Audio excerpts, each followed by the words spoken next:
Welcome back to my channel বন্ধুরা। তোমরা দেখছো তুলির সংসার। তুলির সংসারে তোমাদের সবাইকে স্বাগত জানিয়ে আজকের নতুন ব্লগ শুরু করছি। দেখো আজকে সুন্দরবনে আমাদের অন্তিম দিন, তো আমরা রেডি হয়ে গেছি, ব্যাগপত্র গুছিয়ে নিয়েছি। গুছিয়ে নিয়ে আজকেই হোটেল ছেড়ে দেব। দেখো এই যে ব্যাগপত্র আমাদের রেডি, সব গুছানো গাছানো কমপ্লিট আমাদের। ওইদিকে বৌদিদেরও কমপ্লিট গুছানো গাছানো। যারা যারা আমরা গেছিলাম প্রায় সবাই রেডি। গোছগাছ কমপ্লিট করে আমরা 8:30টায় রুম ছেড়ে দেব। রুম ছেড়ে দিয়ে আমরা লঞ্চে উঠে যাব। ওখানে আমরা ব্রেকফাস্ট করব। ব্রেকফাস্ট করে ওখানেই আমাদের লাঞ্চ হবে। তবে লাঞ্চের আগে দুটো জায়গা ঘুরবো আজকে, হ্যামিল্টন সাহেবের বাংলো আর আর কি করবো, হ্যাঁ রবীন্দ্রনাথ ঠাকুরের বাংলো, ওখানেও ঘুরবো। ঘুরে আমাদের লঞ্চ একদম দিয়ে আসবে। কোথায় দিয়ে আসবে বলো একটুখানি, এদিকে তাকে একটু বলে দাও। এখন ডাইরেক্ট আমাদের এখান থেকে তারপর নিয়ে যাবে গদখালি। ও তারপর ডাইরেক্ট ওদিকে রথখালি নিয়ে যাবে, গদখালি, তাই তো? গদখালি নিয়ে যাবে। তারপরে আমরা ক্যানিং চলে যাব। ক্যানিং থেকে একদম বাড়ি, আবার সেই আগের লাইফে ফিরে যাওয়া। ঠিক আছে, তাহলে আজকে আমাদের লাস্ট দিন সুন্দরবনে। খুব ভালো ঘুরেছি, দুদিনের ছোট্ট ট্রিপ, খুব সুন্দর, খুবই ভালো ঘুরেছি। তোমরা চাইলে আসতেই পারো, খুব ভালো লাগবে। মানে দীঘা পুরী তো একঘেয়ে হয়ে গেছে, এখানে আসো বন্ধুরা, একবার আসো, এসে দেখে যাও, ভীষণ ভালো লাগবে। একটা আলাদাই একটা ভালো লাগবে, আলাদা লেভেলের একটা আনন্দ জলের মধ্যে, মানে যাকে বলে চিন্তাই করা যায় না। আজকে সুন্দরবনে অন্তিম দিন চলছে আমাদের। ঘুরতে ঘুরতে আজকে যাব হ্যামিল্টন সাহেবের বাংলো আর কবিগুরু রবীন্দ্রনাথের বাংলো। দেখে নাও আজকে শেষ দিন সুন্দরবনে। কি দারুণ, দেখো আমরা সামনে বসে আছি আর কি হাওয়া, দেখো হেভি হাওয়া, দেখো বাইরে। তারপর খাবো জল খাবার, তারপর খাবো লাঞ্চ। লাঞ্চ খেয়ে ক্যানিং স্টেশন থেকে বাড়ি। বাই বন্ধুরা, ভালো লাগলে লাইক কমেন্ট শেয়ার অবশ্যই করবেন। বলছে দেখো বন্ধুরা, গল্প করতে করতে চলে এলাম আমরা সুন্দরবনেরই একটা ঘাটে। এই ঘাটটার কি নাম আমার ঠিক এই মুহূর্তে মনে পড়ছে না, তবে এখান দিয়ে গেলে লোকনাথ বাবার মন্দির আছে, মন্দির দেখতে পাবো।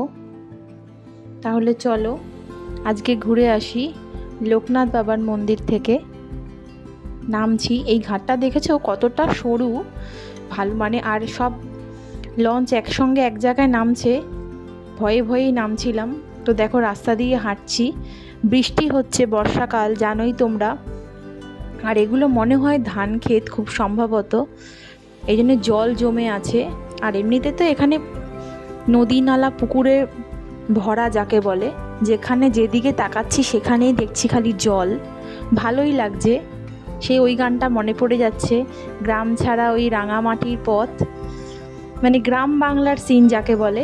বহুদিন পর শহরের এই শহুরে পরিবেশে থেকে গ্রামে আসার অনুভূতিটাই একটা আলাদা লাগছে।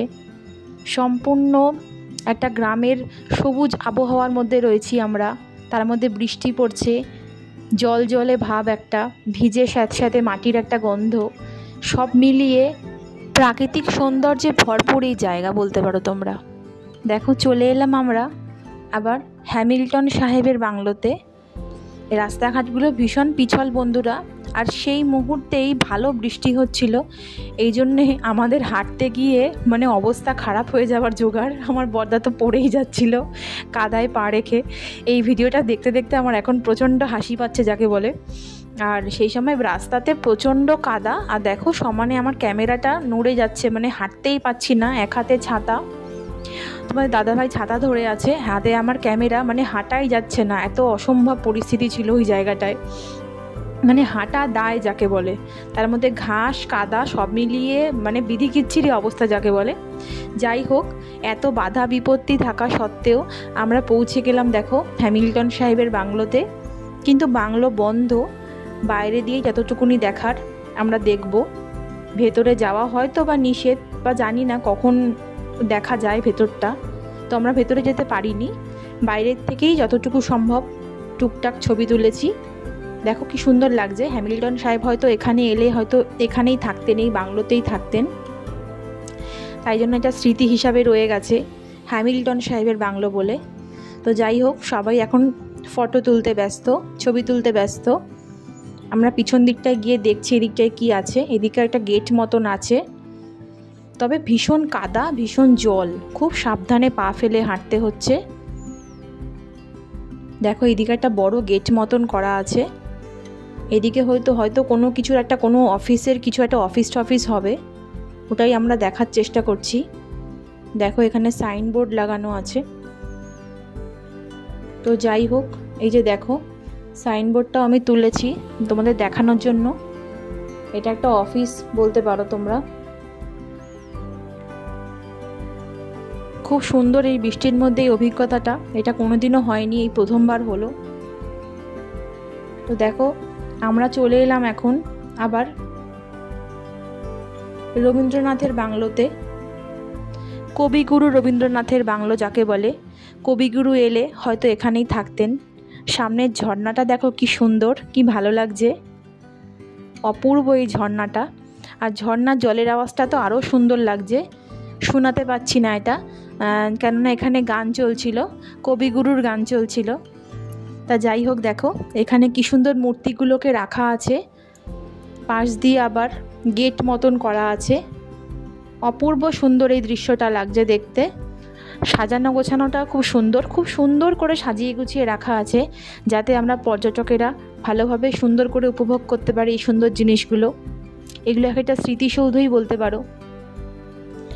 দেখো গাছগাছালায় ভর্তি, সুন্দর সুন্দর সব গাছ রয়েছে এখানে। এবার আমরা সিঁড়ি দিয়ে উঠছি কবিগুরুর বাংলোতে, তবে এটাও বন্ধ ছিল, এটাও ভেতরে যেতে পারিনি। এটা তোমাদের দাদাভাই করেছে ভিডিওটা, এই জন্য হয়তো হাতটা কাঁপছে। আসলে কিছু করার নেই, আমার হলেও হয়তো কাঁপতো হাত, কেননা এক হাতে ছাতা, ছেলেকে ধরেছি, এই কারণেই। দেখো এই সাইনবোর্ডে কবিগুরুর নাম লেখা। এইটা হচ্ছে রাস্তা। দেখো এই যে কবিগুরুর মূর্তি, এটা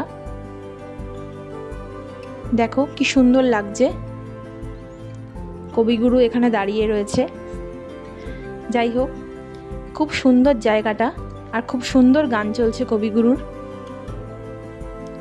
তো দেখে এখন আমরা ফিরছি আবার। আশেপাশের প্রাকৃতিক সৌন্দর্য যেন অপূর্ব বন্ধুরা, তোমাদের কি বলবো। খুব সুন্দর করে সাজিয়ে গুছিয়ে রাখা এখানে সমস্ত রকম জিনিসপত্র, গাছপালা, ঝর্ণা, সব কিছুই যাকে বলে খুব সুন্দরভাবে সাজিয়ে গুছিয়ে রাখা। দেখো এখানেও একটা মূর্তি রয়েছে,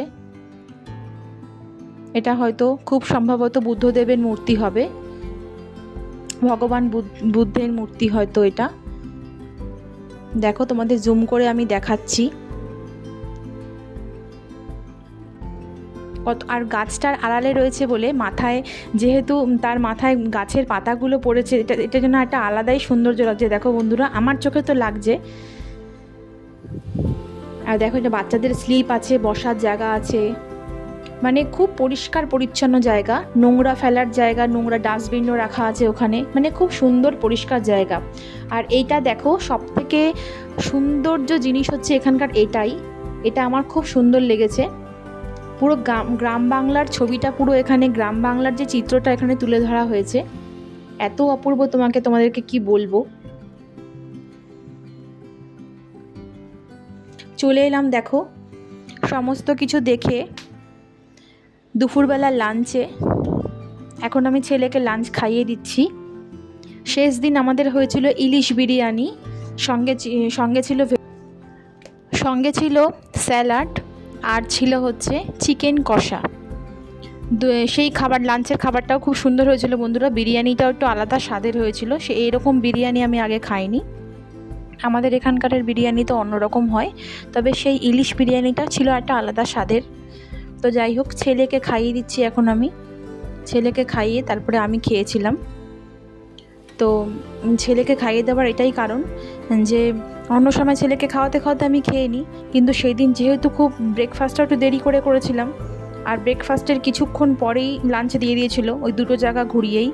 এই জন্যে আমি ওকে ভাবছিলাম ওকে আগে খাইয়ে নিই, ততক্ষণ একটু খিদেটা পাবে, তারপরে আমি খাবো, এটা ভেবেই আমি পরে লাঞ্চ করেছিলাম। তো যাই হোক, দেখো এখন আমাদের লাঞ্চ কমপ্লিট হয়ে গেছে। সেই আবার আমরা জল দেখতে দেখতে চলে যাচ্ছি রথখালি ঘাটে, যেখান থেকে ক্যানিং হয়ে আবার আমরা বাড়ি চলে যাব। তো আজকের ভিডিওটা বন্ধুরা এখানেই শেষ করলাম।